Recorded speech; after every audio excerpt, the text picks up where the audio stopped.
રાજસ્થાનના ચૂરુમાં પ્રધાનમંત્રી મોદીનો પ્રચંડ પ્રચાર, કહ્યું કોંગ્રેસ ક્યારે ભ્રષ્ટાચાર નહીં છોડે, અમે ઘોષણાપત્ર નહીં સંકલ્પ લઈએ.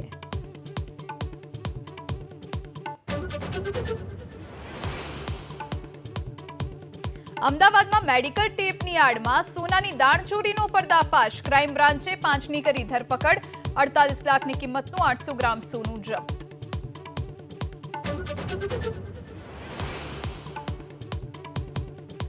અમદાવાદના બાવળા પોલીસના હેડ કોન્સ્ટેબલ 12,000ની લાંચ લેતા ઝડપાયા, દારૂની 2 બોટલ સાથે ઝડપાયેલા આરોપી સામે કેસ ન કરી પતાવટ માટે માંગી હતી લાંચ.